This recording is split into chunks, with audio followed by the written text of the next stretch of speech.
Greetings, sisters. It is your favorite Sacred Woman practitioner, Sherry Unk here. I am here with an awesome live video today. So, as you all know, if you've tuned into the channel, I am Sacred Woman practitioner Sherry Unk. I have ascended Sacred Woman Rites of Passage program in 2021, in fall of 2021. I went on to be a practitioner in spring of 2022. And I am now the lead mentor for the Sacred Woman's Rites of Passage program. As a part of the Sacred Woman journey, there is a freedom shawl or Senab Freedom quilt or shawl that we make just to mark or commemorate our journey. This particular video is being created so that we can really deep dive into the purpose and the point of the Freedom Shawl, as well as show you some quick creative tricks, tips on how to create your Freedom Shawl. So the first thing that I want to talk about with the Freedom Shawl is what a Freedom Shawl is.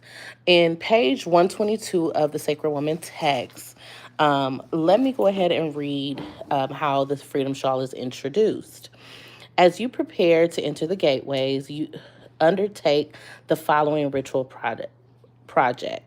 Our grandmothers and great-grandmothers made quilts in a private mind, heart, and hand meditation in our or in a circle of women and friends and relatives. But it's always a woman's ritual. Making these quilts took pieces of cloth of different patterns, colors, and unified them into a tapestry. Okay, each piece was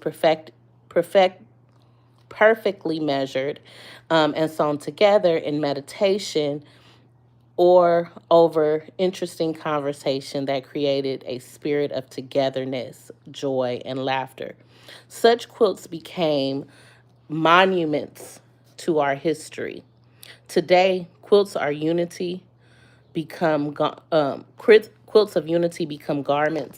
for sacred women that can be worn as shawls or placed over your bed to protect you as you sleep, or just to protect you as you make your spiritual journey. Since ancient times, the working of cloth has been used not only for clothing, but to cover, but to mark special occasions or to announce information. Cloth art, like clothing, provided a fine place for social messages. It's also being used as a mnemonic device. Give thanks, hello, whoever's joining. Like the clothing provided, I'm sorry, where was I? It was used to invoke magic, to protect, to secure fertility and riches, and to divine the future.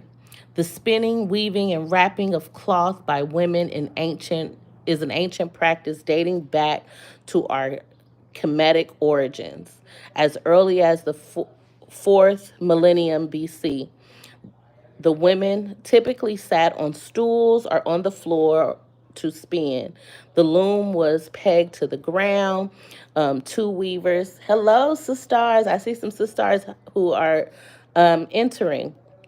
The loom was pegged to the floor, and two weavers squatted on either side, moving the shuttle back and forth.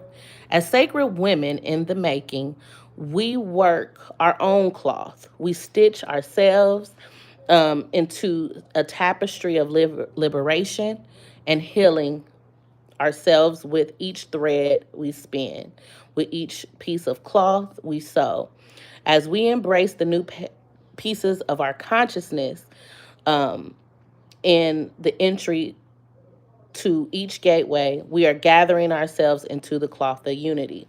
So let me explain this and break this down, what this is saying. Basically, when we come together, when we come to sit and create a quilt, or what we like to call a Senab Freedom shawl or a freedom quilt, this is done primarily with intention. The very first thing you have to think about, excuse me, is the intention that you're setting when you are going into creating this garment. Now, this particular freedom shawl we are creating with the Sacred Woman gateways in mind. So the colors and the inspiration that we're going to be using is coming directly from the Sacred Woman text.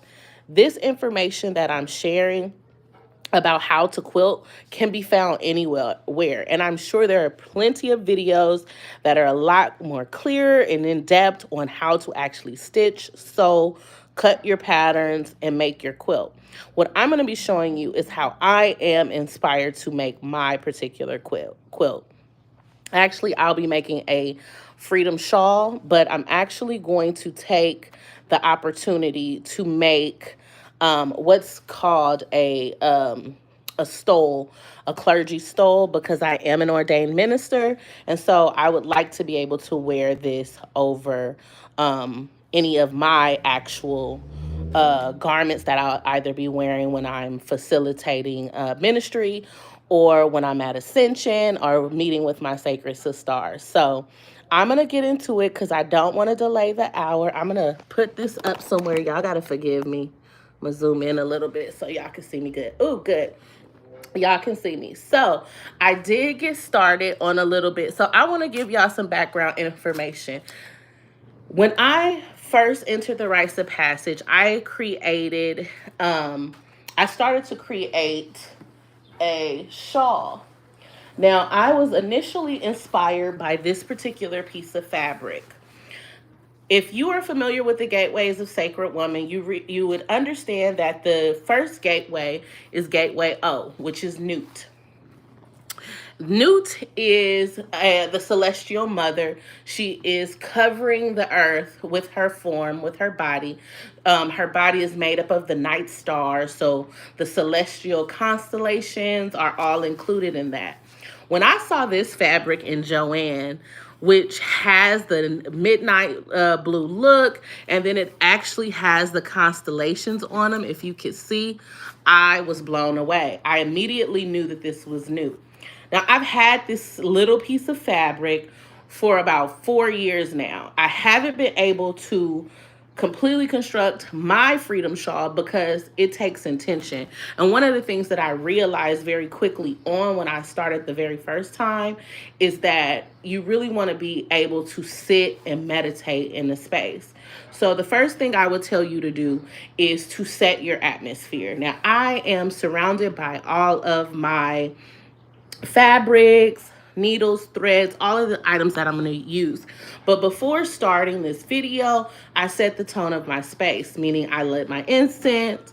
I created a warm and welcoming atmosphere because when we are creating a freedom shawl specifically, this is an intentional garment. This is a garment that connects the mind, the body, and the spirit, okay? And so when we are creating this, we want to make sure that we are keeping that in mind. So with that in mind, we don't want to be rushed. We don't want to be hurried, which is the mistake that I made in previous years when I've tried to construct my freedom shawl. So this piece of fabric was the very first inspiration, and I knew that I did not want to utilize all my fabric because I knew that this just spoke new to me right off the top. Now, every gateway has a particular color. This actually isn't the color of Gateway O. Gateway O Newt is a light blue, okay? So because majority of the time that I'm going to be wearing this, I will be probably dressed in high fashion gowns. I wanted it to feel a little bit more luxurious. So I'm using a lightweight silk fabric. As you can see, this fabric is very light, it's very flimsy. And so because it's a lightweight fabric, I'm going to be using what's called fusium to stiffen the fabric or to make it stronger. And I'll talk about that more often. I have this same style of fabric in all of the gateway colors, but for each gateway, I found interesting items to incorporate to complete the overall theme of the gateway. Gateway O Newt talks about the womb, and it also talks about your moon cycle.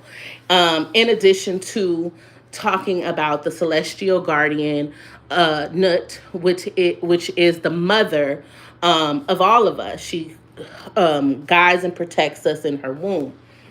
Well, this particular color is what I use for my first initial piece, and I'll show you the piece that I've already pre-constructed. I'm going to turn this inside out so that you can see it, because this piece was created by using two 5x5 swatches along with the infusium, stitching them together.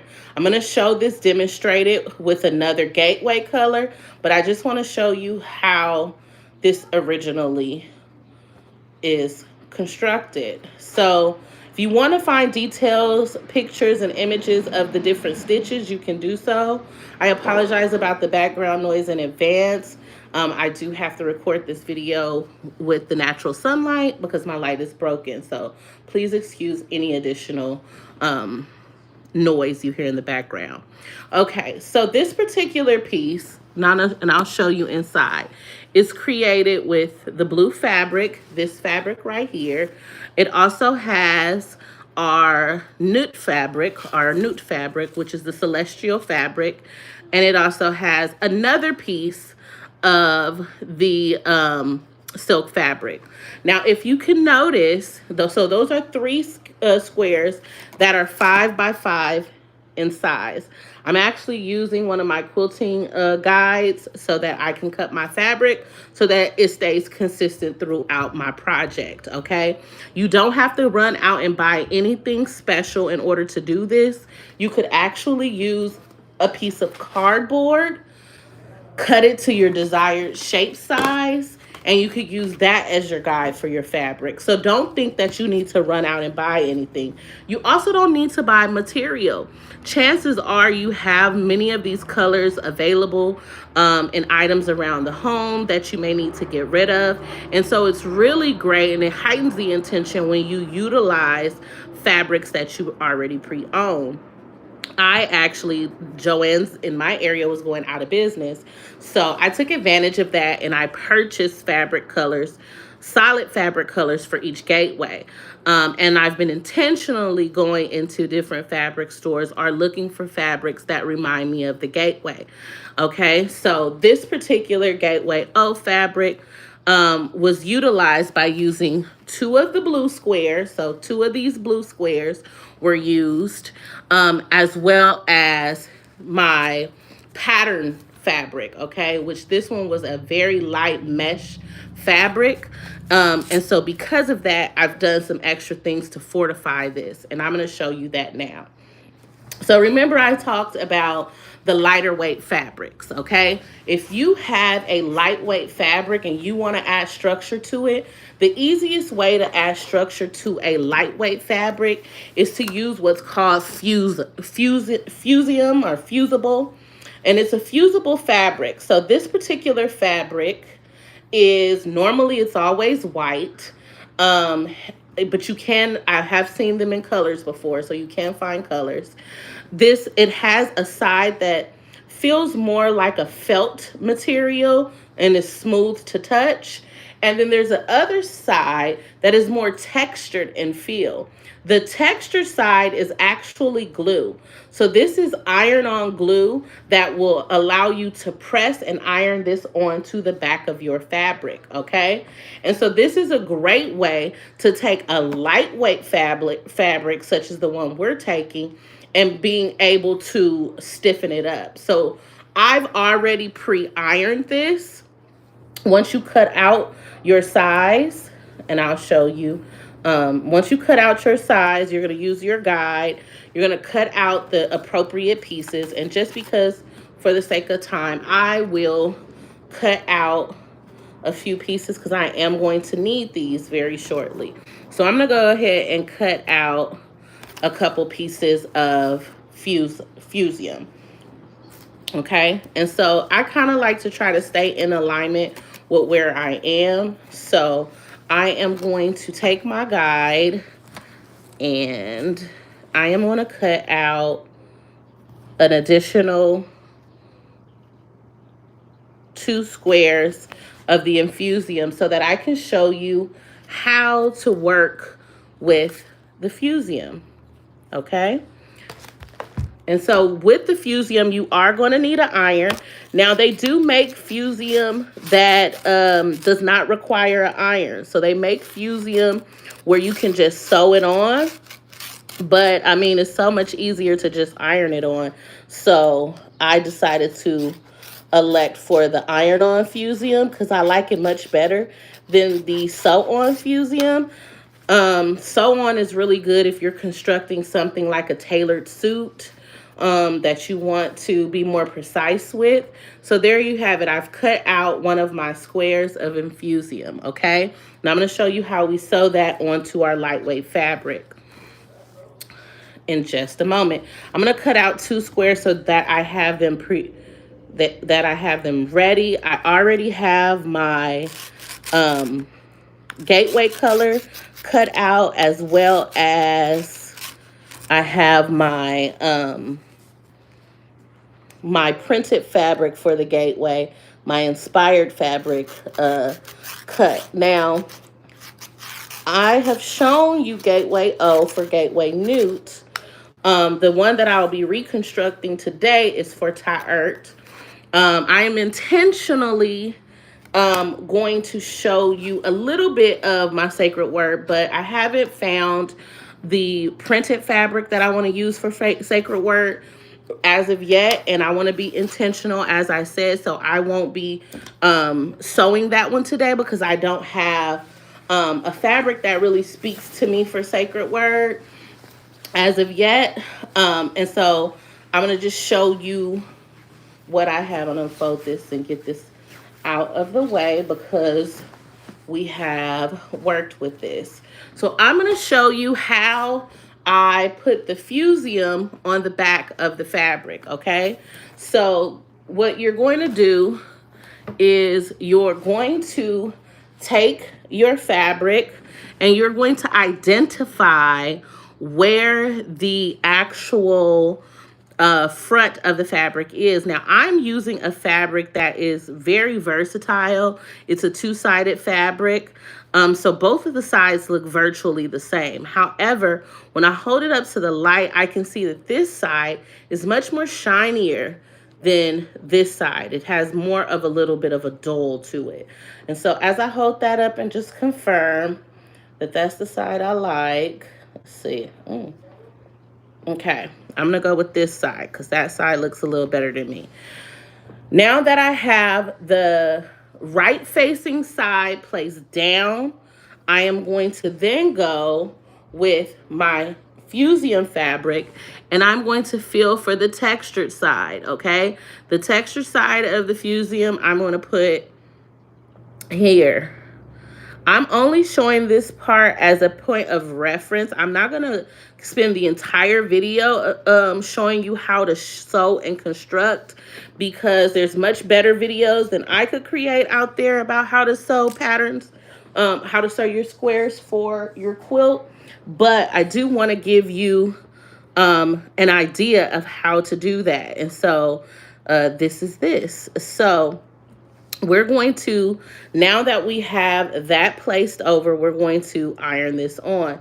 Now, because this particular fabric is so lightweight, I am going to just put another piece of protective fabric on top of it so that it doesn't melt my silk fabric, because the silk fabric is very, very lightweight.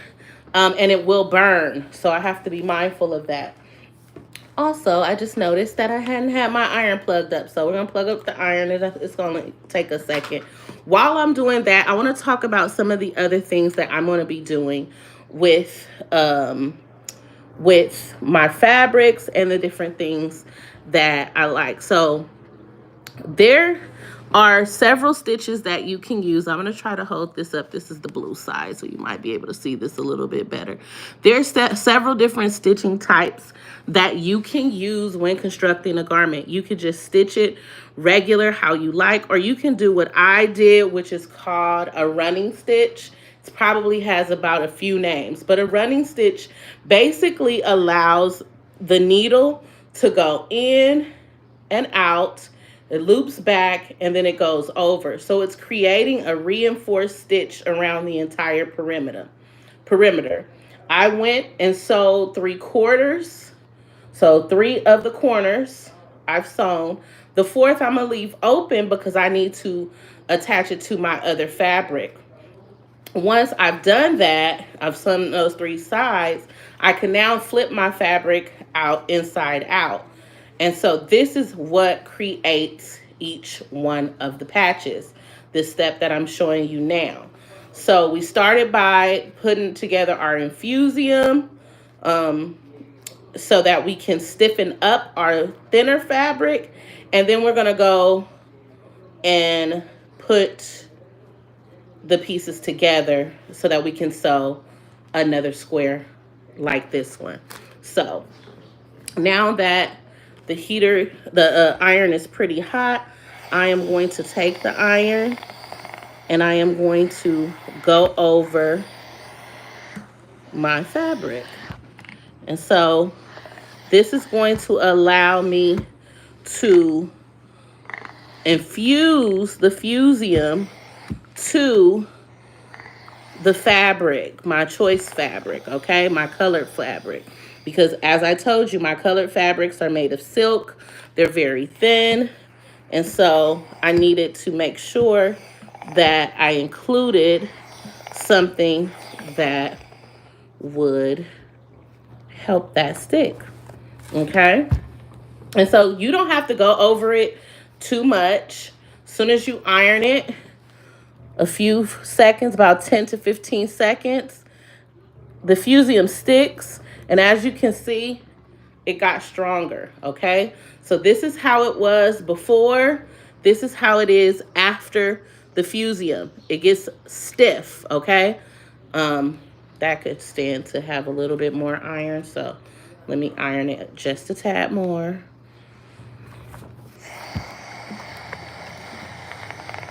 Okay.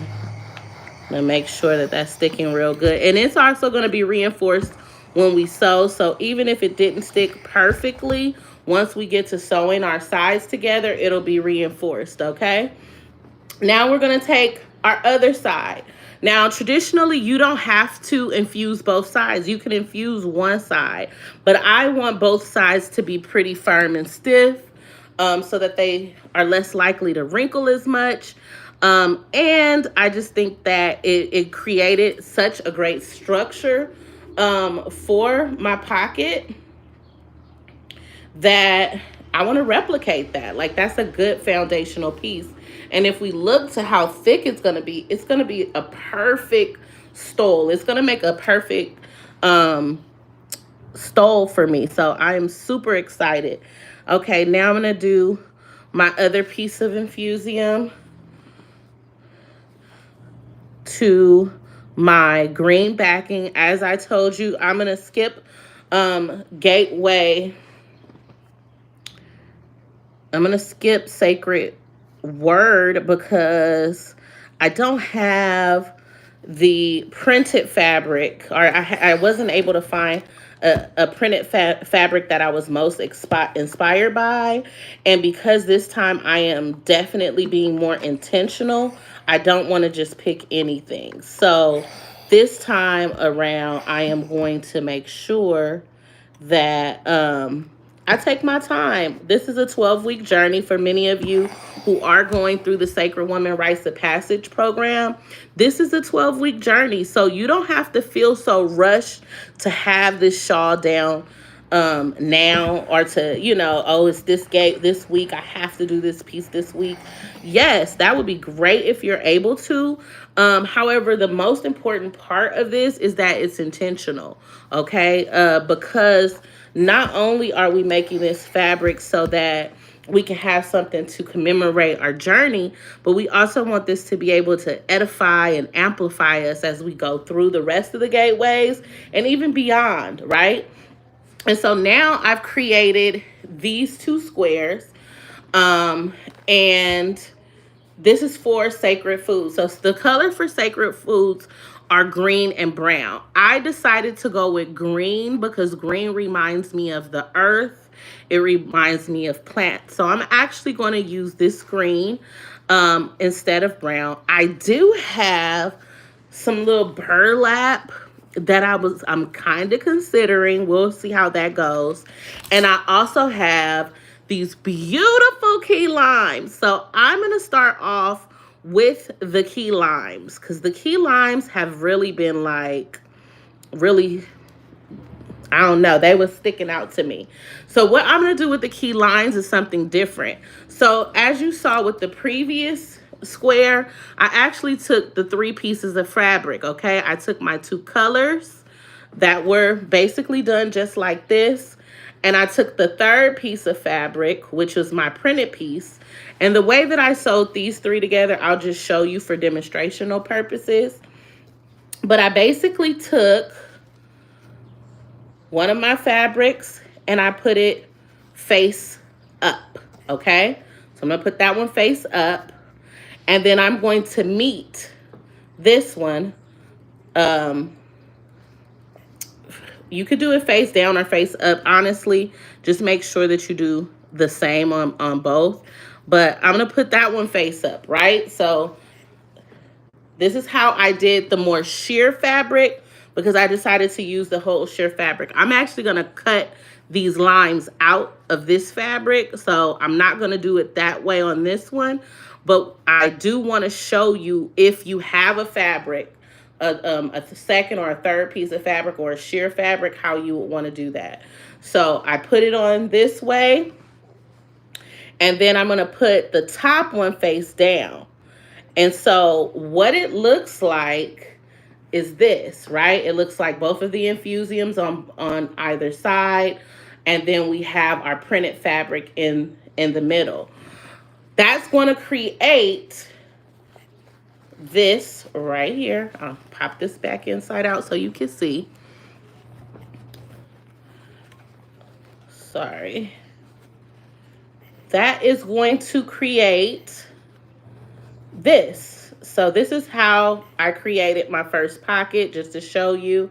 I do have a video of that. Maybe I'll post that, a reel on how I did the first pocket. But this is pretty much the same thing. Once we've lined the fabrics up the way that we want them, then we would pin it. So we're going to take our pins and we're going to pin. When you're working with the fabric like this one, this fabric was very, very thin, and it moved around a lot. So this is where the pins really come into place. Also with the fusium, if you didn't iron it good enough, this is where it'll keep it in place so that once you sew, it will lock it in position a lot better, okay? And so with the pins, you're just gonna take the pins and you wanna make sure that you're adding up all of the ends, and that you're placing the pins far enough away from the edge line so that you can actually sew, okay? Especially because we're doing this by hand and we don't want to get pricked with all the pins. We want to be able to sew, okay? So you're going to pin your pieces of fabric together, okay? And with this, you don't need a whole lot of pins. Maybe a pin for each corner, so that way you make sure that your material is reaching the corners. Okay, and so once you've pinned your 4 corners, then you could go and proceed to stitch. Now, again, I told you I won't be utilizing this particular piece of fabric in this way, but I wanted to show you how I created this particular square. So I took the 3 pieces of fabric, 2 that had my infusium were on the outside facing in, and then the one that was in the inside, once I flip it inside out, that one will be visible. So as you can see, if I were to start turning it, we'd have the green on one side and then we'd have our pattern on the other. That's how you're going to want to do if you're going to use a lighter weight, like a mesh type of fabric, something that's going to need another back on it. Okay, for this one though, we're not going to be using this piece in this way.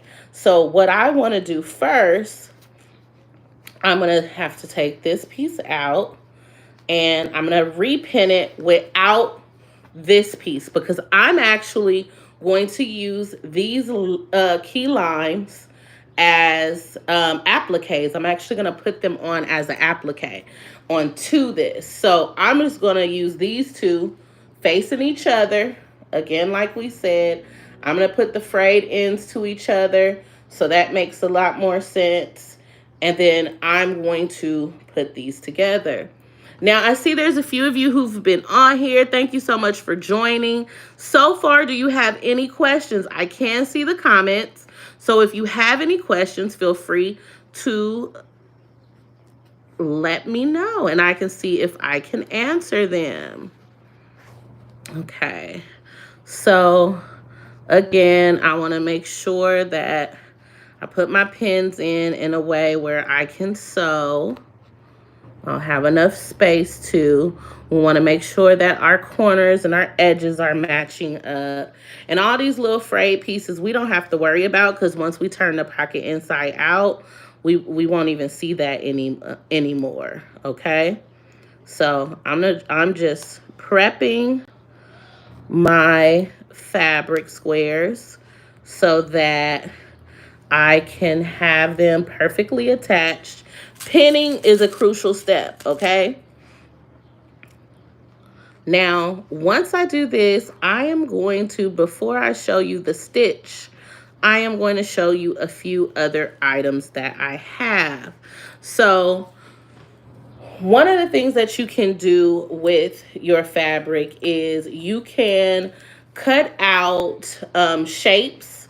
A lot of times you'll see, sometimes you'll see quilts where they have like little patterns, especially baby quilts. They might have a star or a moon pattern somewhere on there sewn on top of the actual patch.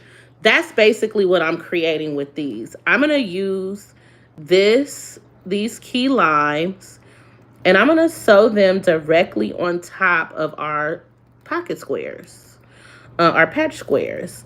I just love the way these limes looked. Key lime, when I think of sacred food, key limes definitely come to mind as they cleanse your system. They have the right amount of acid to like help you even with making deodorants. They help to detoxify the mind and the body. And so I just love these. When I saw this fabric, it really spoke to me, sacred foods. Plus, key limes is something that I want to include more in my personal diet. So I thought it was a great way to inspire me to include more of the key limes in my diet, as well as a cool little way to bring out the sacred food gateway. Okay. And so I'm just cutting out a couple of the little limes. I cut out a whole one. I think I may even do like this little half, because I think that looks cool. This will create, so I'm literally creating my own pattern with this. Okay, so I'm just using these limes as my little mold. And so if you can see there, I'm cutting out the shapes, and they'll go onto my green fabric, which is cool because I have like a half wedge. I'm going to put like a 3/4 wedge on there. Just a couple of ways for us to really enjoy this particular gateway. Now this part is a little more tedious. So if you know, obviously I'm hand sewing this, so I'm gonna have to hand sew around to put this applique on. However, I don't mind because this is intentional. I am in a meditative state. I'm relaxed. The house is quiet. And so I'm just enjoying really putting this together, especially because I know what I'm putting this together for. This is not just to represent my journey as a sacred woman, but this is to represent the lifestyle that I have embarked on, the lifestyle that I really hold dear to my heart. And so this will also serve as a visual representation for those who I meet with, those who I see, those who I interact with. This will be a visual representation of my journey and what I've went through and the things that I've learned. It's also a great conversational piece. We go through the Sacred Woman Rites of Passage is a 3-month process, 12 weeks. And sometimes it's a little longer than that because there's breaks in between there. And so this journey is really a journey that you want to be able to share with your loved ones. You want to be able to share with the people you know. And what better way to share something new than a visual representation, right? Whenever something is visual, you can just already see the difference. And I think I got enough. I don't want to cut out too many of these. I think I probably have enough. So I'm going to stick right there with this last one. And this will be my pattern for sacred foods. I also have some other items that I want to show you for some of the gateways, because today I'm just showing you the 2 that I have started with for my freedom shawl or stole. It's my priestess stole, my clergy stole, minister stole that I'm actually working on. So it's not going to be as large as maybe a full shawl would be, or definitely not as large as a quilt. But I want to show you a few other items that you can use. So as you see, I cut out some little shapes that I'm going to be adding onto my pattern. And I want to show you a few other items that I've collected over the years. And I just went through my arts and crafts to see what items I could use with what would apply to the various gateways. So you've seen Gateway 1. Gateway O, which was Newt. That's this particular one that has the blue fabric. You've also seen Sacred Foods. Now for Sacred Word, I do have some items here that I'm considering, okay? And I'm saying considering because I haven't really thought about which one I want to use. I do have this yellow fabric that I'm not 100% sold on, which is why I don't want to work on this one yet. But I also have a letter, an iron-on patch, a letter K. That's my initial. My birth name is Kamisha, so that's a letter. I also have these little mini envelopes that I found. They're like little mini envelopes with little pieces of paper. So I'm really brainstorming on how I can include this because I absolutely love the paper, the envelope idea. I also have some charms. So one of the charms on here has a postcard. So I think a postcard would actually be a cool charm to do for Sacred Word, but I'm not 100% sold on these. So I'm like, I'm not going to do that one right now. However, let me show you a few other things that I will be included. And I'll be including based on the gateway. So we're currently in Ta'er as far as the rites of passage is concerned, where we are now. The next gateway is Sacred Movement. That's all about moving and getting around. I love this little bike. The bike may be something I include if I can't find like a woman doing a yoga pose or something, but I like this bike for Sacred for Sacred Movement. After that, we have Sacred Beauty.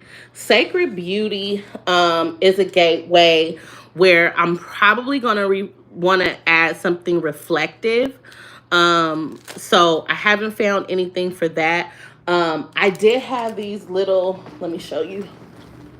I have these little patches, and this actually kind of reminds me of like mirror, mirror on the wall, who's the fairest of them all. So that kind of gives me a Sacred Beauty vibe, but it's not really a mirror. Maybe this one, because it's clear.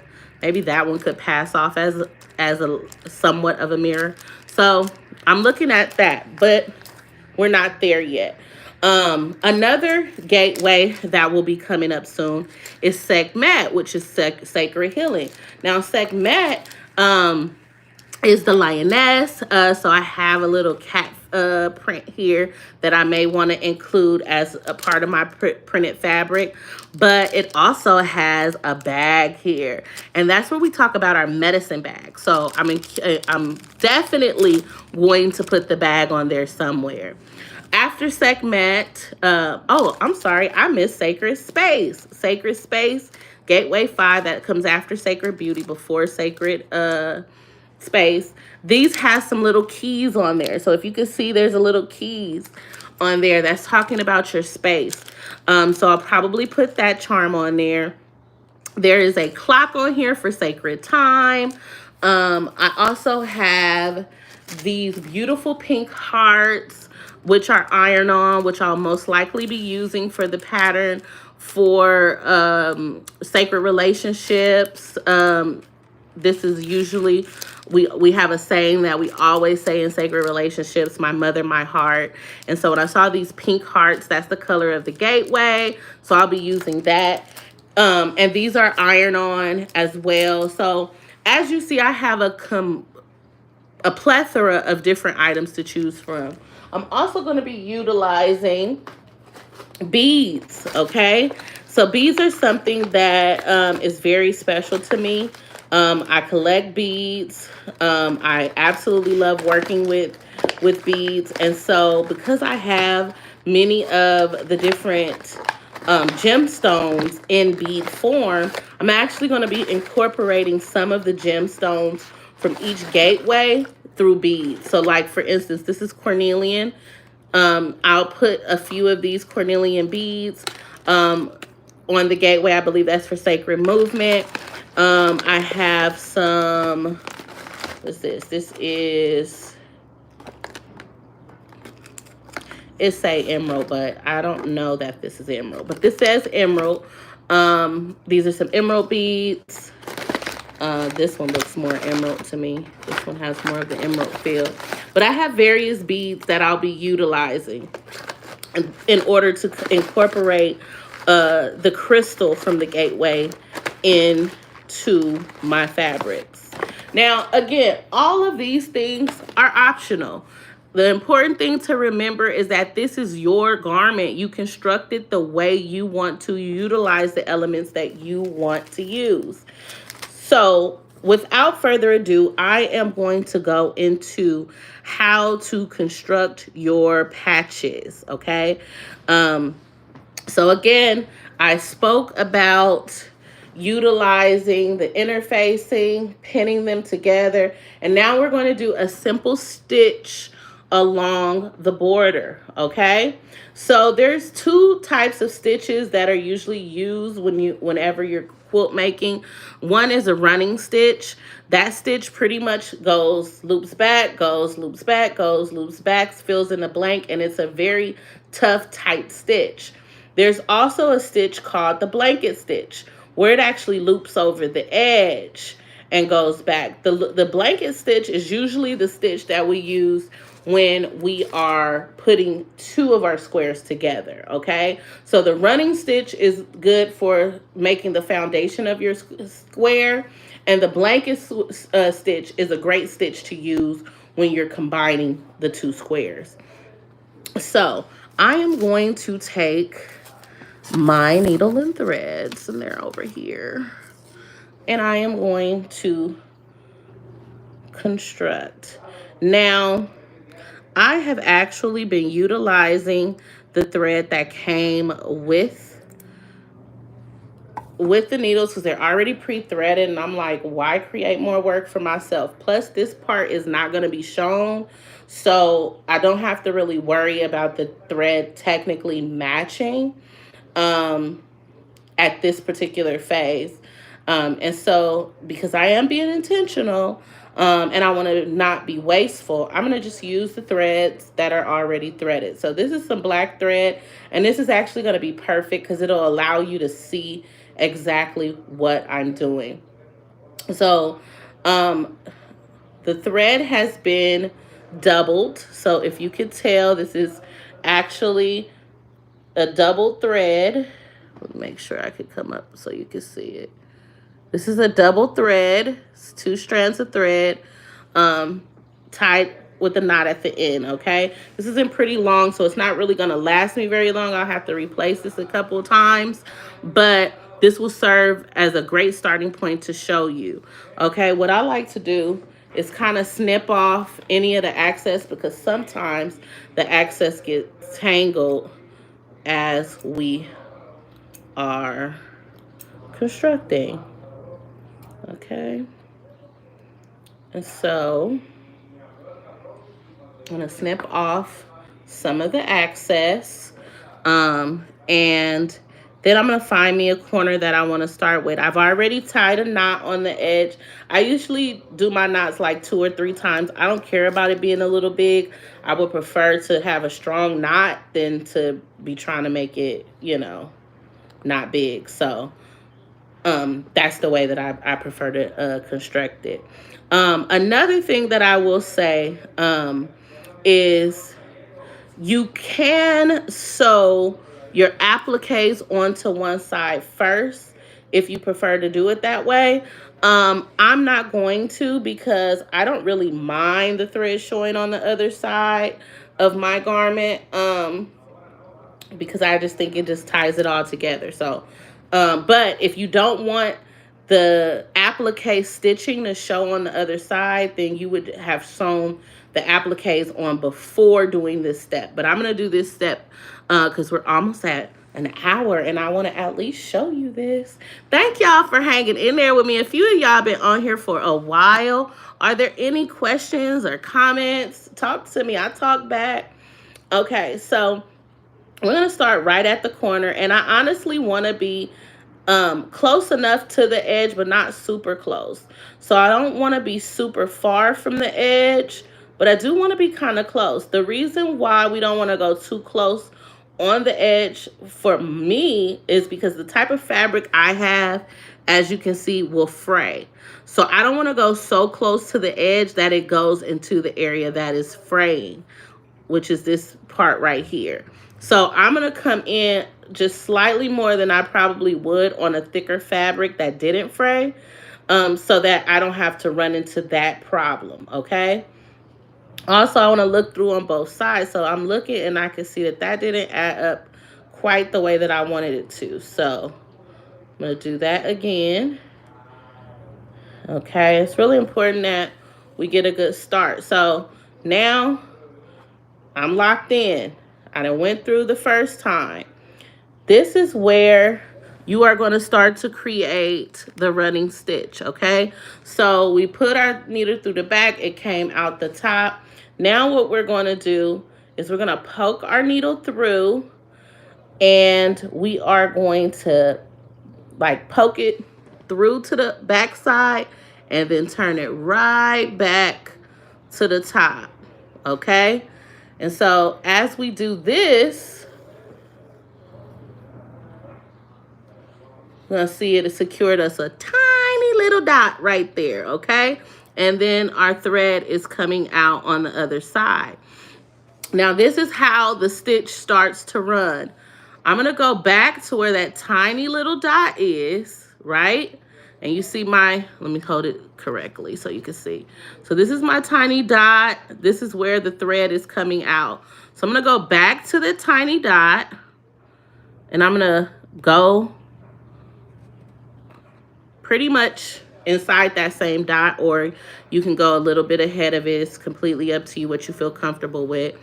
And then I'm going to take the point of my needle and I'm going to come out on the opposite side of where my thread is coming out from. So right here. So I took my needle, I poked it back in that way, and I'm actually going to come out on the opposite side of this thread. Okay? So this is what it'll look like. Okay? I poked it through here, went through the back, and came back out through the front. As you can see, there's a space there.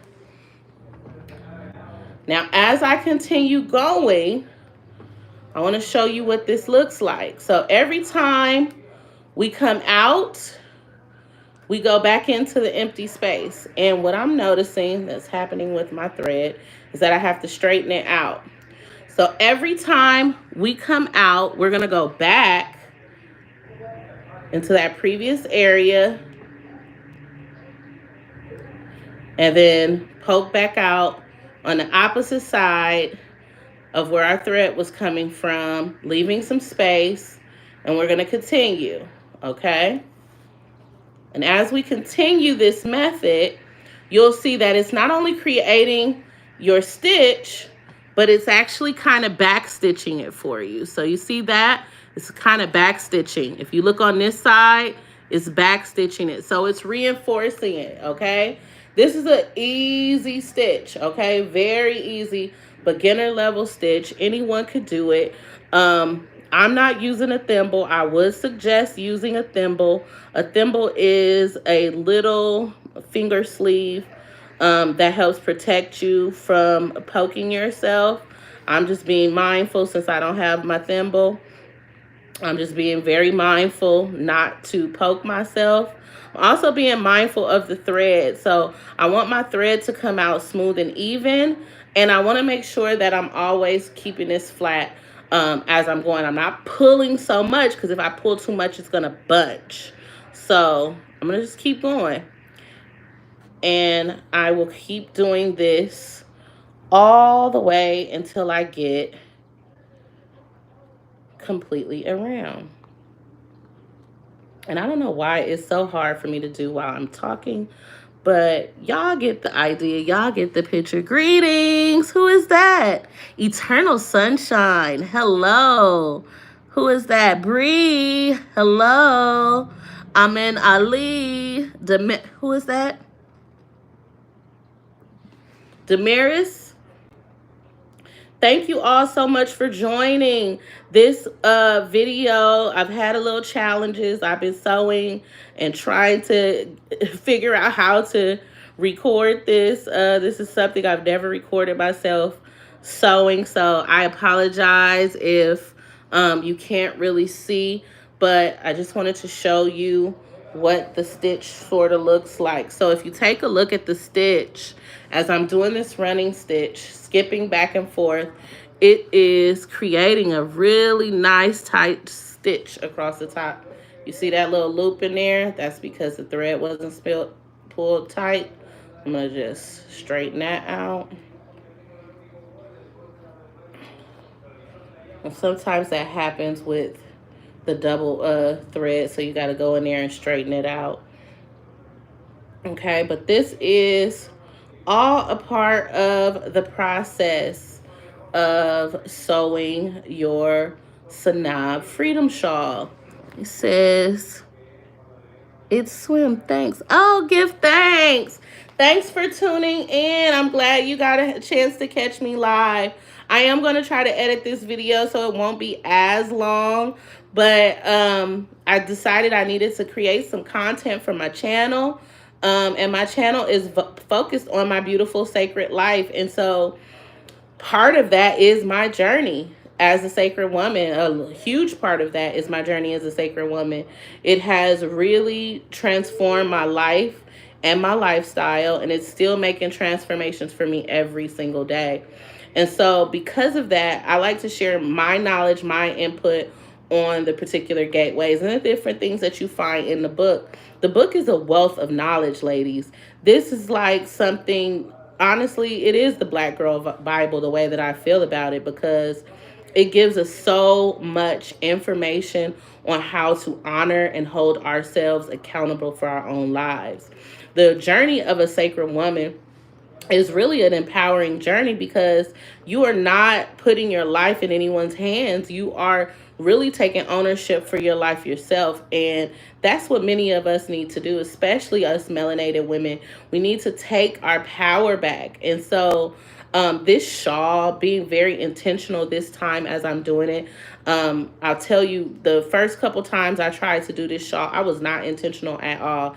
The first time I really found the fabric that I love, that nude fabric, but I just didn't have the time. the second time I was like, okay, I gotta get this done. I gotta have my shawl. And so I rushed and I really used like more iron on stuff.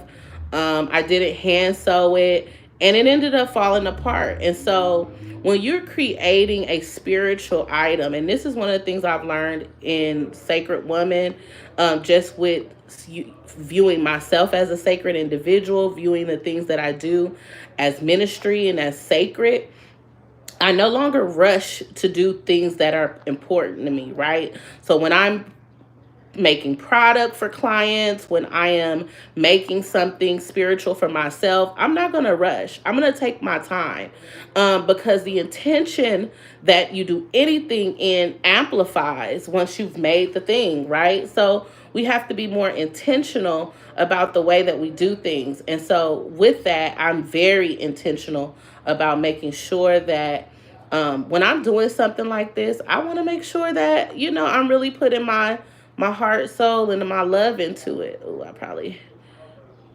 could have did that a little differently, but we're gonna get it in here. Oops. Okay, so right here, I'm just gonna end and make me a little knot so that I can knot off this piece, and then I can start with another needle. Okay, so as you can see, you see how that stitch is going? It's reinforced really nice, and I'm pretty close along the edge, but I didn't want to go too much into the seam. Once we get to the end of our fabric, we're going to knot it off, and then we're going to just pick up with some more thread and keep going. As I told you all before, I don't want to waste anything. And if I take these little pieces of thread off, chances are they're going to be thrown away. So because I don't want to be wasteful, I'm going to use these threads, especially because they're opposite colors of the garment. So they'll stand out for those of you who are watching. You can see it a little bit easier than if I use the exact same color. It'll be a little bit harder for you all to see. So I'm intentionally using the opposite color so that you all can see that, okay? Now that we have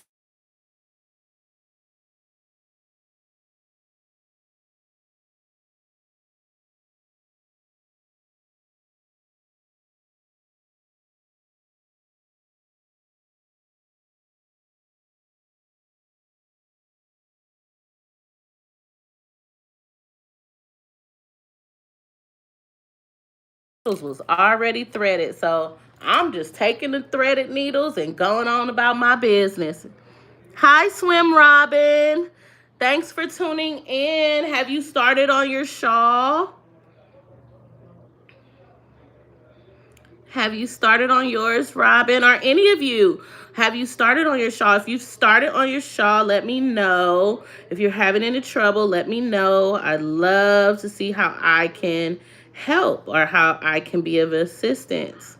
And so this part is honestly all about creating your, how can I say it? You basically are creating your journal, fabric journal. This these shawls are like a journal. They're recording information. So they're recording your journey. They are recording the strength and the things that you've had to overcome throughout this process. They're recording the path that you've embarked on with even taking on, this vow to be a sacred woman. So they're recording all that information right in these little squares, okay? Right in these little squares.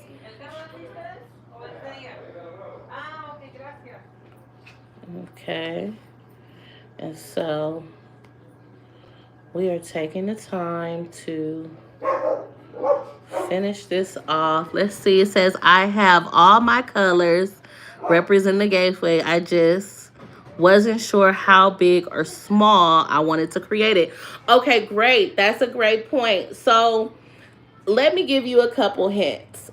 This is one of the things with deciding how big or small you want, one of the things that I originally used, right, was a shawl. Okay, so this is actually a shawl or scarf, however you want to call it, right? And so if you want yours to be more larger in size, you have to take that into consideration, right? Because a shawl is usually pretty wide, okay? This is a standard size shawl. Let me measure it for you so I could tell you how big this shawl is. Where's my measuring tape? Okay, so this is a standard shawl, right? So if we wanted to go with the standard shawl, then this one is measuring at, oh, I do think it's 60 inches. This is 60, no, it ain't 60. Hold on.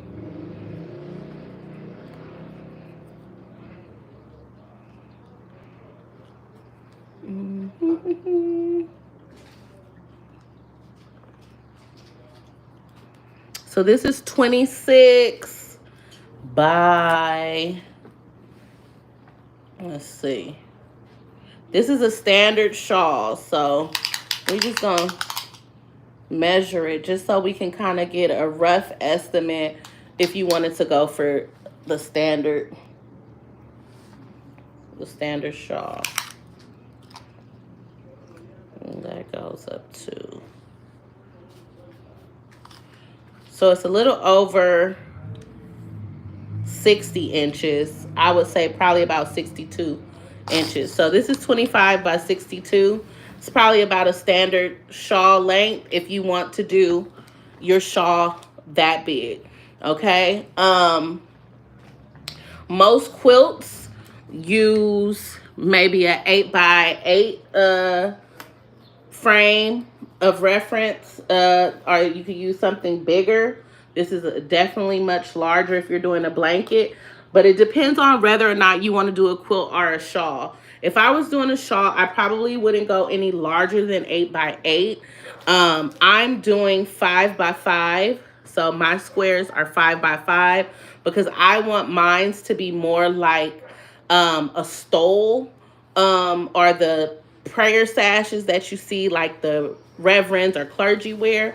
So I don't want mine to be too wide. I don't want it to take up too much of my garment. I want it to be able to lay on top of whatever it is I'm using. So I'm using a 5 by 5 size, okay? I've been crocheting my, oh, Robin, yes. Using different colors for the gateway. Robin, okay, you're going to have to show me how to crochet because I honestly did want to crochet the backing for my my shawl. I would love to crochet, but I don't know how to crochet. I don't know the first thing about crocheting. So I just didn't decide to crochet. But I think a crochet option is a really great way to bring in the colors of the gateways. And then you could add little things to it if you want, but the crochet will really help to show the transition from each gateway to each gateway as the colors vibrate and move together. So I absolutely love that, Robin. Thank you for sharing that. Okay, so I am continuing on my little path.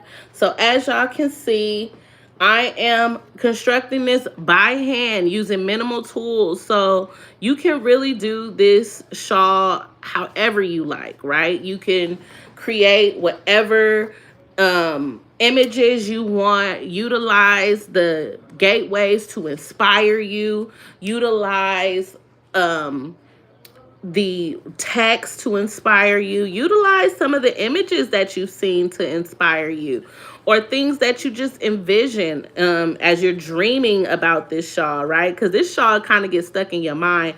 Once you start doing it, everything is going to be like, oh, that might be a cute fabric. Or when you're in your closet and you're cleaning out things, when we get the sacred space, you may find all kind of little goodies to add to your freedom shawl. So I don't want you to box yourself in thinking it has to look a certain way, it has to be a certain way. This is your garment, okay? This is your prayer garment. This is your spiritual garment. This is your journey. And so you want it to reflect you. You want it to be inspired by you. And so I'm just showing you some of the things that I've used as inspiration as I'm going into constructing mine for the third time. For the third time. And I highly suggest, that you have fun with it and take your time. Be whimsical with it. One of the sisters, Sacred Woman, Nefertari, she has a beautiful, beautiful one, and hers has a mixture of different print fabrics. Another one's Sacred Woman Practitioner, Providencia. Hers is a mixture of different textiles and fabrics. So you can play around with this as much as you want. You can add things to it, such as iron-on patches, sew-on patches, however you need to get it done. But there's ways that you can do this for minimal cost to no cost. And you can really get inspired in doing this. Let's see. I can definitely show you. Yes, Robin, I'm gonna hold you to that. Yes, I have a few things to add to it. That's perfect, Robin. So, again, I showed you a few of the things. Now, I do want to show you another option that you can use, which is very cost effective, okay? Now, some people don't, may not like the idea of using felt. But you can also use felt. You could utilize felt as a material to thicken up your shawl or your blanket. You can also use this to cut out shapes. So for instance, if I wanted to make this lime a little bit thicker, because as you can see, the it's kind of thin in weight, I can cut out the felt and I could sew it onto the felt so that it could have a little bit more of a 3D structure, and it could feel a little bit thicker. Or I could use some spray adhesive. I do have spray adhesive, and I could spray it onto that. Because I have the Infusium, I'm not going to use the felt because I like the way that the Infusium works. It's a lot quicker to me, so I'm going to just use that. But I did want to show you that stitch. I also want to show you how to utilize the embroidery floss, because one of the things that I love about quilts is putting your 3D images or your things on top of the quilt. And so for this one, I have decided that I would be adding on, hold on. I'll be adding in some embroidery floss around the edges of my key limes so that I can tie in some of the brown, because in Gateway of Sacred Foods, it's green and brown. I have more green than brown, but I do want to incorporate some brown. So I'm going to use some brown embroidery floss to go around that, just to give that brown color a little bit of attention in my garment, okay? And let's see. Appreciate you, Sherry, giving thanks. Oh, thanks so much. I absolutely love the various aspects of this lifestyle. I love the things that I learn from each and every one of you women as I go through the gateways. It helps me go deeper. And it allows me to do certain things that I wasn't able to do in previous seasons. And so, when I came into Sacred Woman, my very first season, I was 7 months pregnant. And so when we had gone to Ascension, I had pretty much just delivered a baby, okay? And so I didn't have the time to do some of the extra things like the shawl. I had picked out my very first fabric, which is the fabric that I've used for my first patch, but I didn't go any further. Second year, now I'm dealing with a toddler. going through the practitioners program, and I also expanded my business. And so the second year, I wanted to get it done. I'm like, oh, I gotta have it done now. And I'm a practitioner, and I rushed and I did it, in haste. And it didn't even last. When I tell you that thing was falling apart, it was like, we already know that you didn't put no heart and soul into this, so it's not gonna last, and it didn't.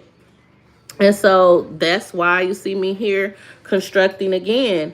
Um, Plus, I was inspired over the seasons from seeing the various sacred women that I've mentioned, and the time and dedication that they put into their shawls. So I take everything that comes in the season as inspiration or divine intuition or divine intervention. And so when the question was posed about the Freedom Shawl and how do we make it, I was like, okay, that's just spirit letting me know it's time to get to it. It's time for you to really intentionally make this shawl. You can't be out here leading the masses and you ain't doing the things. And so I am definitely putting the effort in to do this more intentionally. That's one of the reasons why I had to skip ahead to sacred food, because I didn't find anything that really spoke sacred word to me when I was at the fabric stores. I had a piece of fabric the last time, but when it fell apart, I tossed everything out because I just knew that I just didn't do what I was supposed to do that time. And so I tossed that out. But I know that the Most High Spirit is going to provide me with the perfect fabric going forward. So I'm not even worried about it. I know it's gonna come through as it's supposed to. Ooh, we got a couple of y'all on here. I didn't want to make it very formal. That's why I brought you all to my YouTube channel. For those of you who are Sacred Women in the Making, please let us know, okay? If you're a Sacred Woman in the Making and you are in the current Rites of Passage Spring 2025, please like, share, and subscribe, and also comment below. Say hi, sister, so that I know that you are a part of my tribe. I haven't been good at being present doing my videos lately on here, but that's why I decided to do this video on YouTube, so that I can make sure to be more active and present with my YouTube community. However, my sacred sisters, you are one of the driving forces and the motivation behind the channel. It's I have a saying that every woman is a sacred woman, just not every woman has ascended yet. And so for those of you who have friends and family members who haven't taken the journey but are curious to find out more about the journey, I really encourage you to watch some of my previous videos. It not only highlights my journey as a sacred woman and the things that I've learned and experienced, but it also highlights the principles of Sacred Woman with some of my posts with Chantel, which is another lead mentor for Sacred Woman.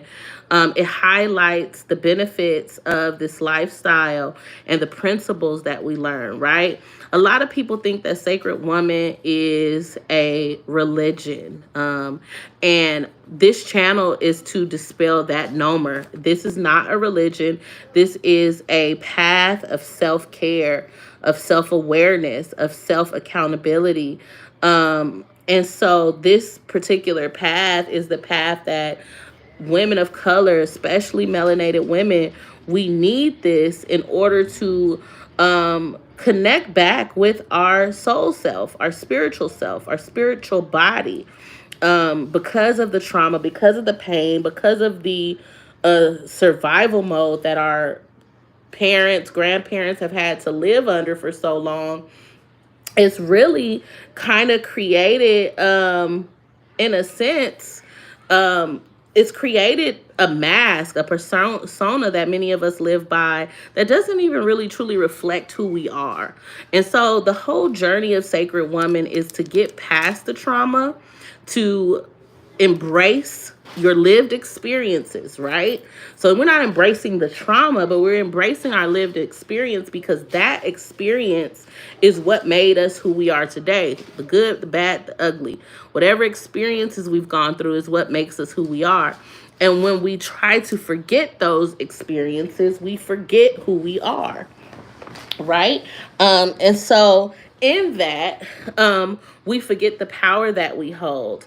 And if nothing else, Sacred Woman is about embracing your power, okay, your own inner divinity. That my favorite Queen of Fool quote is, "You are the temple, you are the shrine, you are the cathedral, you are holy land." Okay, and Sacred Woman is the journey about really seeing yourself as sacred, as a divine being, holy. A holy relic, if you will. We are the literal guardians of this galaxy. We are the guardians. We, within our womb, have the power to bring forth new humans. That is a calling in itself. And then we all have our own spark that, was placed in us before we got here, that we're supposed to live and thrive in. And so this journey helps you uncover all the murk, all the muddy water, so that you can emerge as your true self, and you can be able to finally reap the benefits of the blessings that are awarded to you. We all have blessings that are divinely appointed to us. I be sitting in spaces and places where I know people is like, how did this fat black girl get in this place, in this space? But I've been divinely appointed to be in certain areas because of the way that I hold myself and I carry myself. And I attribute a lot of that to Sacred Woman. Now, I'm not going to discount my mama. My mother actually did teach me a whole lot of things that I, because of trauma, was not very receptive to. And I had to go through Sacred Woman to even realize how sacred my mother was, even in her errors and of judgment, and how to parent me properly, or what things to do or not to do. But I had to learn that. And so this journey has really helped me to develop myself in ways that are so unimaginable. You okay? Okay. Um, and so I'm grateful. I'm really grateful for the time that I get to spend with my sacred sisters in the circle. I'm grateful for the connections that I've made, the women that I've uh, connected to through Sacred Woman have been inspirational in my life. They have motivated me to conquer certain fears that I would have never conquered. They've motivated me to embark on certain things that I probably wouldn't have been able to even believe that I can do. But when you fortify yourself with the right relationships and the knowledge, then you can accomplish anything. And so that's what I've been learning. Um, and so I'm just really excited to see where this season takes us. Each season, there's a different journey. I'm excited this season. We will be wrapping up with Ascension in Brooklyn. So that part is exciting to me. Because I have been in New York, but I've only been there like in passing, like through the airport, or had a layover for a couple of hours. So I've never been to New York where I could really see New York and feel the energy. So I'm excited to be able to be there and to see all of you. This is looking like Christmas. I'm using this red thread, going back and forth, and I'm kind of going kind of slow. But I'm in a really good mood. I'm in a like meditative mood. The family is really giving me the space to speak with you all and do this. Even my neighbors, I heard them outside a few minutes ago, and they heard me talking, so they like quiet down. I'm like, oh, that's great.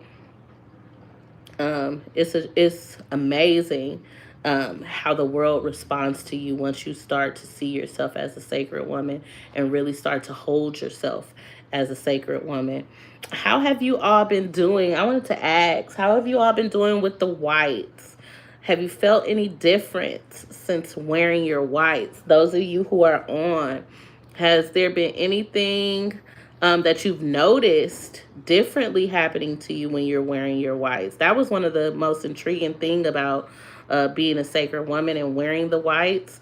I noticed a different response to how people dealt with me, how people approached me, how people looked at me uh, in various areas. So I want to know, how are you all doing with that?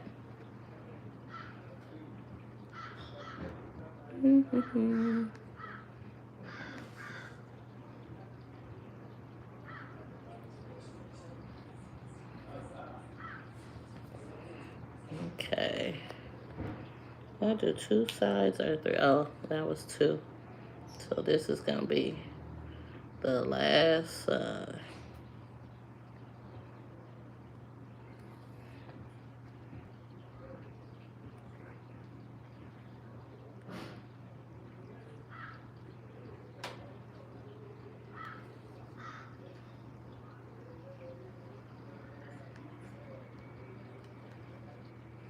It said, yes, I feel at peace when I'm in my all white, like all is well.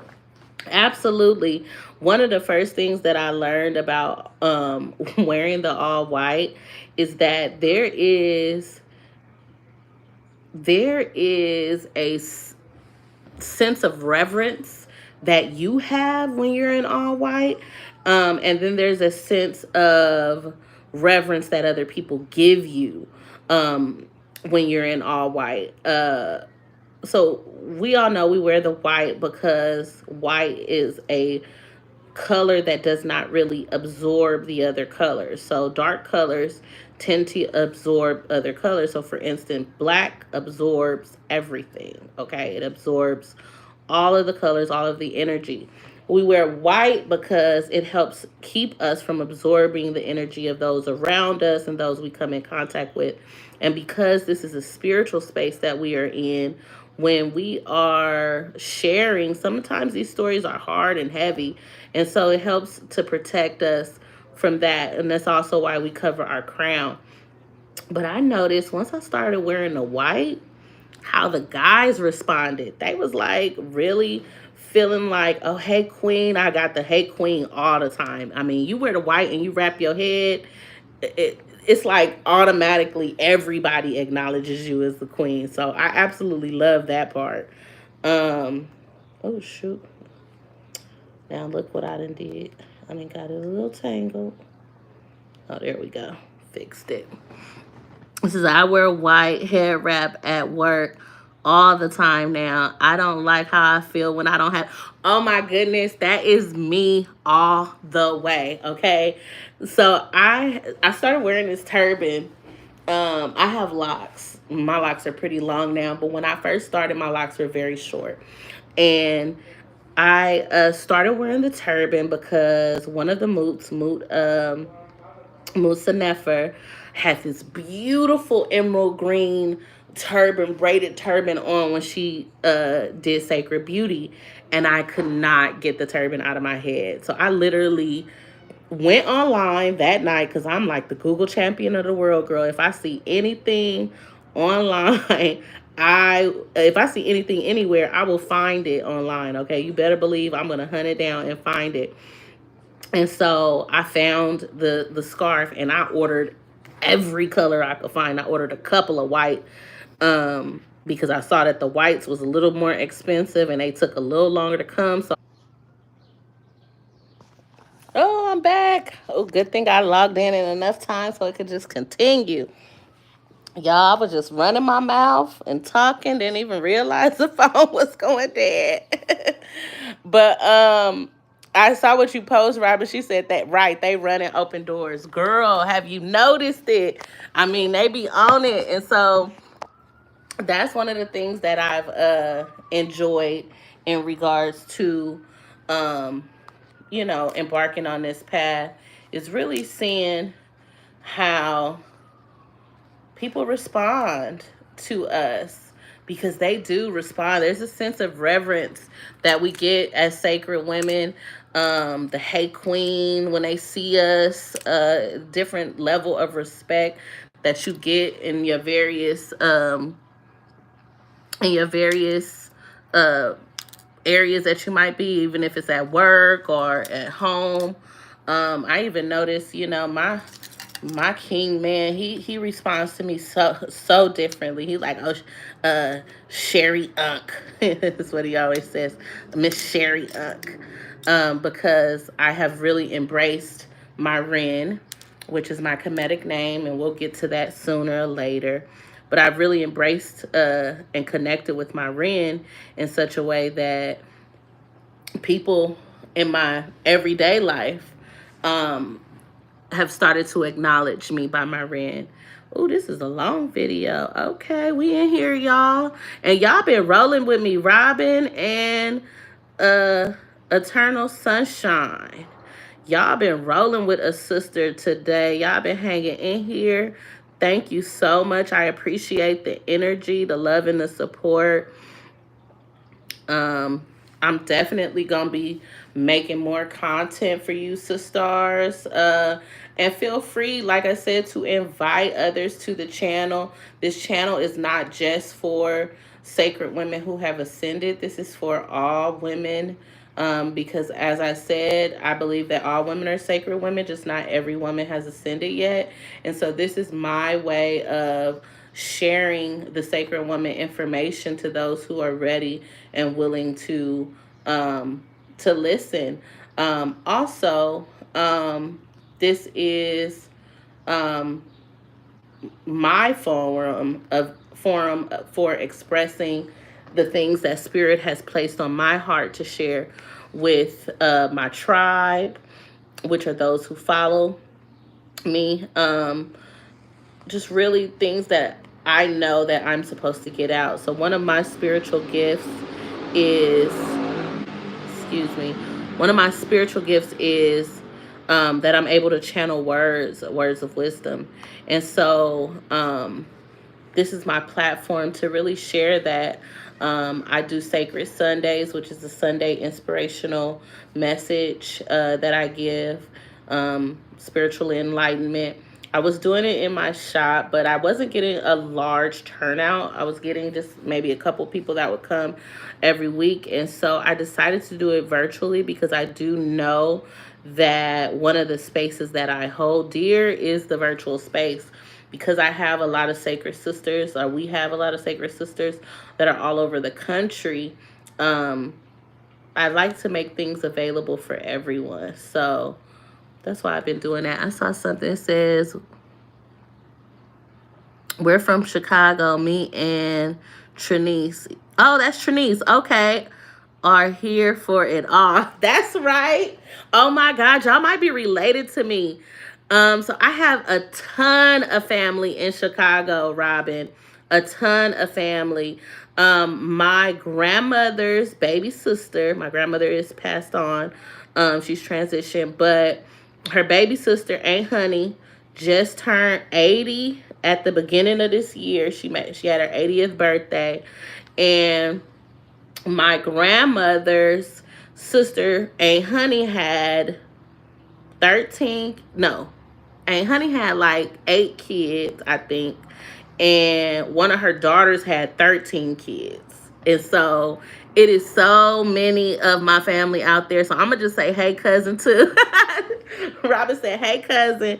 Yeah, we probably related because I'm related to a lot of people in Chicago. I haven't went out there yet. My mother went, and my aunts, like my older cousins, they went last year to Chicago, and like the Chicago family like hooked them up with a barbecue, and it was so many of them. And we be thinking we deep out here because it's a lot of us out here in California, but boy, oh boy, our Chicago family put us to shame. I'm like, dang, we got a big family, but it's huge when I start adding in the people from Chicago. And that's not even mentioning my family in New York. So we probably are related somewhere down the line, I'm sure, because I got a ton of family out there in Chi-Town, in what they call it, Chi-Town, the Chi.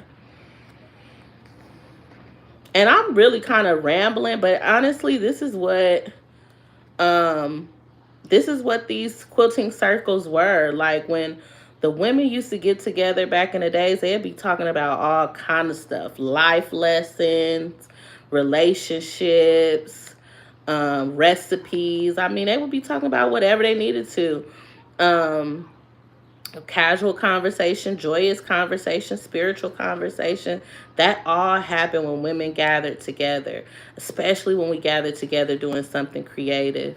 And a lot of times we don't have a lot of things that we can actually spend utilizing our creativity. You know, when you become an adult, you start having bills and societal pressures where you really walk away from a lot of the childhood things that you did that really brought you joy.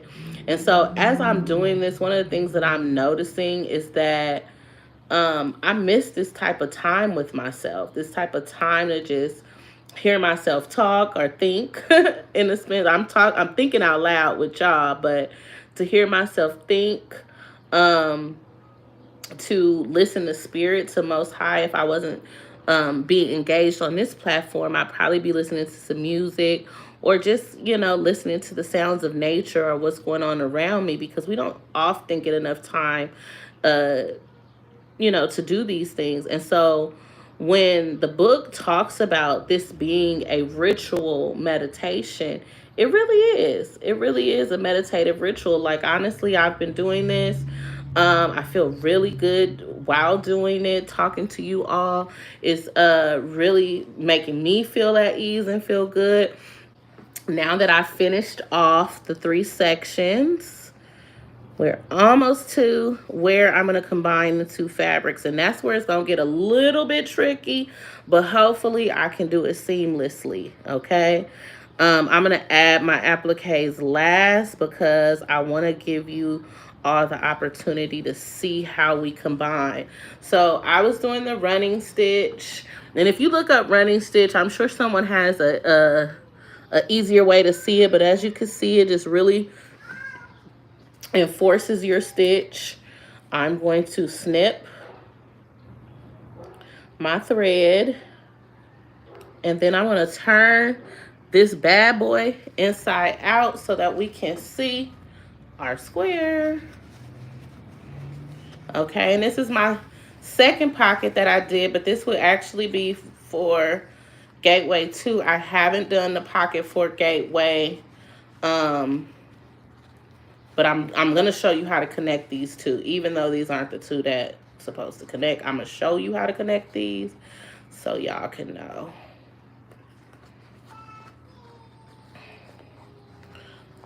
So start turning it inside out, or I should say right side out, because it was inside out before. That's how we sewed it, but now we're turning it to the right side. And then I'm gonna take the point from this so that I can like poke and point out the edges.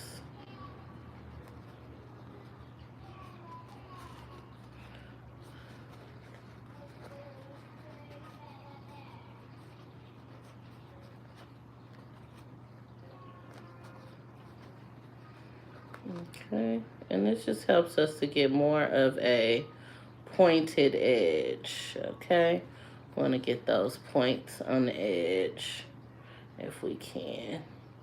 That just helps it to kind of be more squared. And as we see, once we create our second patch square, boom, we in there. And so now I have 2 patch squares that are virtually about the same size, and I can start to add them together. Now, I'm going to show y'all how to add these 2 together with the embroidery thread. I'm going to do this, but I'm going to end up taking it out because this isn't the square that would go next to it, but I wanted to show y'all for reference. So I am going to take, I think I'm going to take the brown thread because of the fact that I plan to use this to sew on my appliques anyway. So this will be a good time to get started with this. Is this the brown I want to use? Let's see. Oh no, there's a darker brown. I think I should use the darker brown. This is like brown, and then this one is like a coppery brown. So I think I want to use the dark brown because that is giving me that soil vibe. And then I may want to be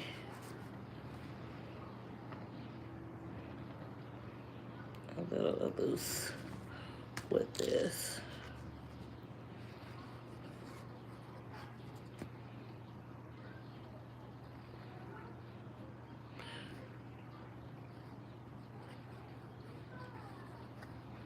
Okay, so now when I do my square and I start to close up the edge, I'm gonna fold in this part.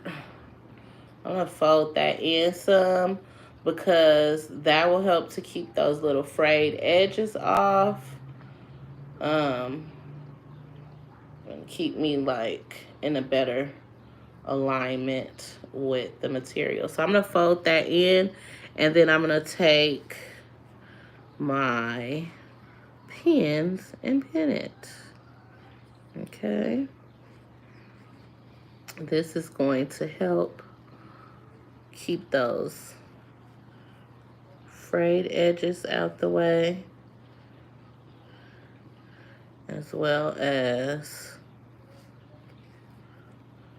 keep the fabric in a straight position. You're off camera. Oh, thank you. So I'm tucking this part in at the top just a little bit, so that I won't have those frayed edges when I start to combine. So I'm tucking those into the pocket. And then I'm trying to lay it out as good as I can. Now, the difficult thing about this mesh fabric is that it keeps sliding and moving around. But I'm going to do my best to keep it in alignment. Okay, so this edge is good. So this is what I'm doing. I'm folding this part in where my little frayed ends, and I am sticking a pin in there. And I'm going to stick the pin like towards down so that it wouldn't be so much in the way. And then I'm going to do the other side the same way. I feel like I need to get a little bit more of the excess on that side up.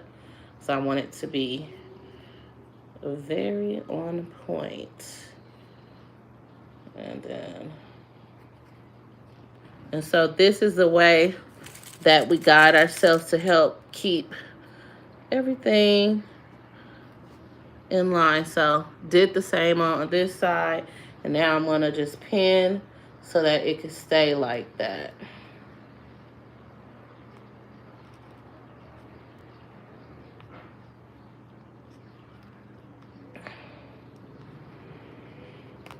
Okay, and since I'll be doing this right upon the edge, that should, I don't like the way that look right there. Let me fix it.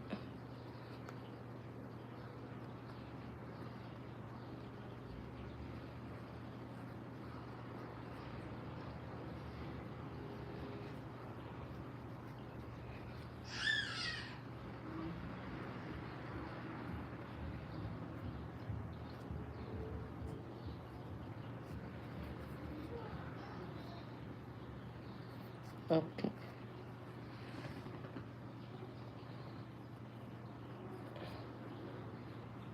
All right. Okay, so I hope that do good enough right there, because it looks like it's all added up, and that's going to be sewn once we finish that pocket square. Okay, Now, on this side, this is what I have for sacred foods.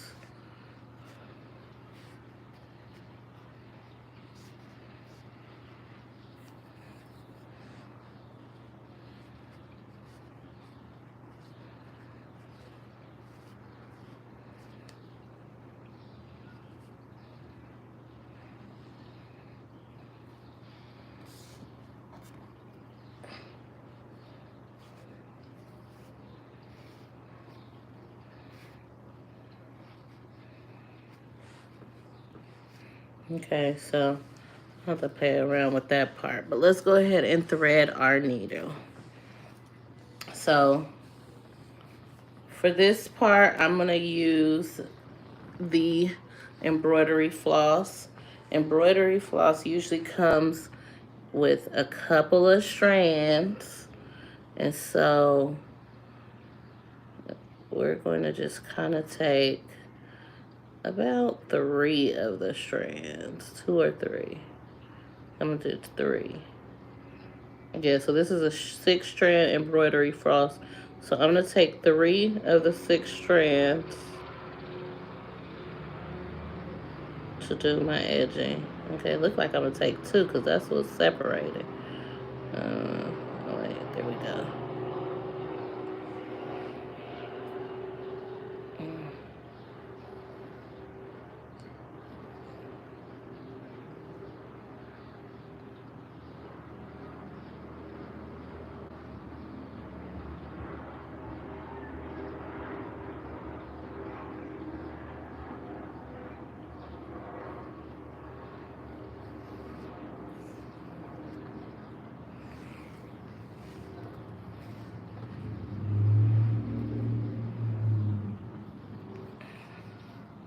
Okay. Ooh. I should have probably took it all because it seemed like this is creating more headache. Okay, well, we'll just stick with what we already got.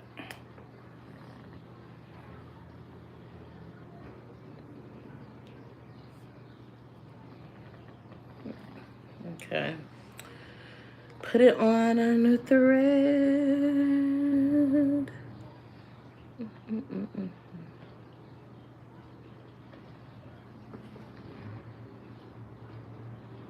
So, this part that I'm going to show you is called a blanket stitch.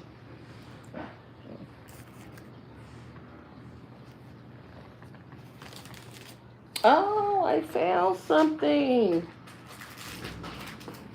Oh, look, I found some letters, y'all. I'm going to use those letters.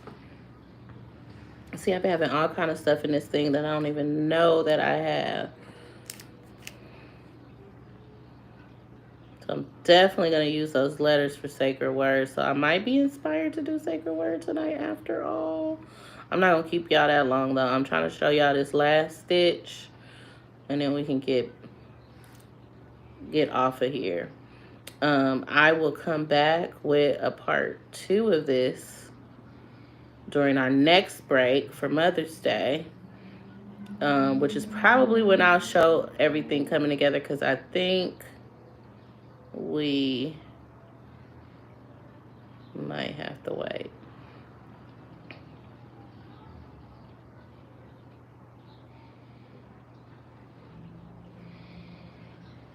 I don't want to go in. There we go.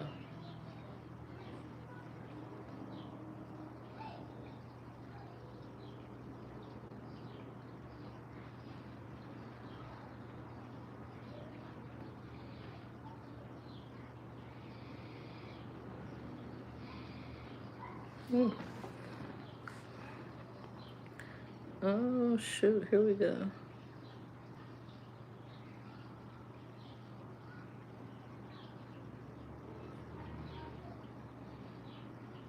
Okay. So I'm going to show you how to do, I think this is called a slip stitch that we're going to do around lime wedges so that we can sew them onto our fabric. So again, I'm using the embroidery floss. I'm trying to even it out. I'm gonna use the embroidery floss.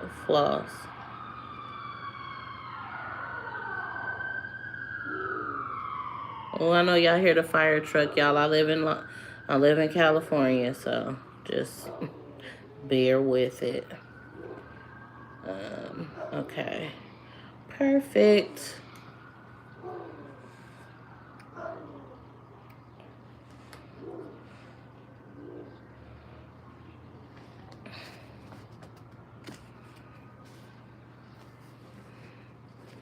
So, I don't know if I want to go all the way through. So, at first I was saying I wanted to, but then I'm looking at how good it looks on the other side, and I'm thinking I probably want to kind of keep it that way. So, I am going to find a good spot for the wedges that I want to sew on, and I'm going to start to sew them on. So, this particular one, I'm going to sew right here. And the way that I'm going to do this, I'm going to actually take it through the first layer of the wedge. I'm going to try to stay along this white part of the wedge. That's going to stick back there. And then I am going to just literally do, I think it's called a slip stitch, where you just literally slip it around. So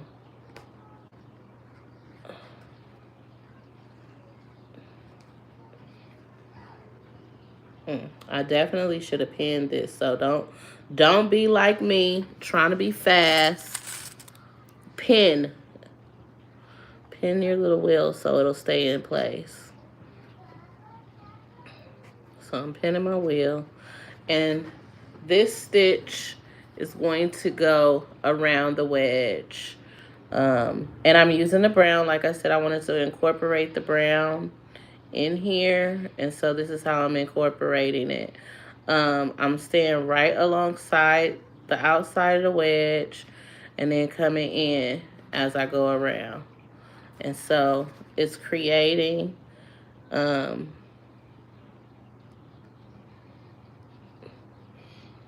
what they call it, a little circular stitch around the edging. And this isn't going to look super perfect. I don't need it to look perfect. I just want it to be intentional. So I'm just going around the circle. Try to keep it close to the circle so there's not like a lot of access that is pulling. I didn't do that the first couple times, so it looked kind of weird, but I know that for next time. So going forward, I'm trying to be a little bit more intentional about how I go around. I'm noticing putting it on the ground, on the table, is actually helping me keep a better balance, but I'll show you how this looks. Yeah, the first couple stitches is looking kind of cray-cray, but I'm going to show you in just a moment. All right. Okay. And so this is if we want to take an applique and sew something on top. This is how we would do it. As you can see, I started off a little crazy in the beginning, but then it started to get a little harmony around there. And that's how this whole process will be. There'll be some things that may not be as perfect as you want them to, so you can go back and do them over, or you can simply move along. I may do that over. I don't know. I'll see how it looks once I go through the whole circle. But I like when it's taut and it's close. I like the way that that's looking. So I'm going to try to stay within my same spacing and framework so that it can stay consistent around the square, because those first ones kind of look a little wonky, if you will. And so that is pretty much how you create your freedom shawl. You just take the items that you want to include and you place them there. So whether it's an iron-on patch of some sort, whether it is a sticker, whether it is a bead of some sort, a different type of textile fabric, whatever it is, you want to take those items and elements and you want to utilize those for each square. These are the squares that I've worked on for today. I have my Gateway O square, and then I also have my square for sacred food. The next squares that I'll be working on will be obviously sacred word, especially since I found my little letters. Now I can work on sacred word. But this will conclude tonight's video. She said, oh, this will conclude tonight's video. Thank y'all for sitting on here with me for so long. I've been on here for nearly 2 hours. And I don't even feel like that. Like, I've had a great time working on this with you all. As you can see, it's a little bit time consuming when you're doing it, when you're catching up, I should say, on patches. So I'm catching up on my first 3 patches. I have a real solid foundation I'm working with. I'm working with 5x5 squares, so I like this particular sizing for what I'm trying to do with it. It'll make a nice long stole. I'm utilizing lighter weight fabrics, which is why I utilize the fusium in with it. I have a plethora of things that I'm adding to each gateway, which are crystals and different notions and things. And so I'm going to take my time with this, and I will be checking back with you all periodically to let you know how it's coming along and to just show you everything I've been doing. She said, my mother and I made a quilt. So yes, it can be tedious. It can be. We appreciate your time and energy. Give thanks, Trinice. Thank you so much, Robin, for sticking with me for this whole entire time. I really enjoy spending additional time with you. You got to see me in my element. This is something that I haven't had enough time to spend on doing, but as you can see, I got all the stuff. So I'm excited about showing you how far I've come along. And so thank you all for joining me. It's gonna be beautiful. Oh, thank you. I know what to do now. Yes. Oh, I'm so glad. So yeah, don't overthink it. Have fun with it. One of the things I don't know if I mentioned, but I want to mention again, if you're not a seamstress and you don't really know what to do, you don't utilize one of the first things I learned when I learned how to sew. I took a sewing class. I actually was in school for fashion design and merchandising. But when I was in my sewing class, one of the first things they said is if you don't have a pattern, use an existing item. Cut it apart, and that's your pattern. The good thing about a shawl is there's really no pattern that you need. You just need a shawl, right? If you have a shawl, you could utilize that as your foundation, and you can add on top of it. So you can literally create your squares and then just add them right on top of an existing shawl to create the look that you're going for if you want to do something that way. There's so many ways. Like they say, there's more than one way to skin a cat. There is more than one way to do this. The important thing is that you're intentional and you enjoy the time. Utilize this as a meditative practice.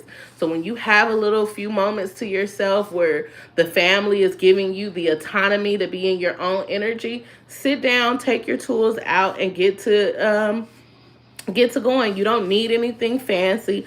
All you really need is some needle and thread and some old fabrics around the house. You could literally use that. I am super excited to see how this turns out. And until next time, I will see you all in the circle. Until next time, sister, I see you in the circle. for my beautiful Sacred Life tribe. Tune in and let me know what else you want to learn in regards to the Sacred Woman book, Sacred Woman lifestyle, or just anything you want to go deeper in. I have a bunch of previous videos, so watch some of my other videos. They go over each of the gateways. I also actually have some personal videos that you can watch to learn more about yours truly if you'd like to. Until next time, peace. Ashe.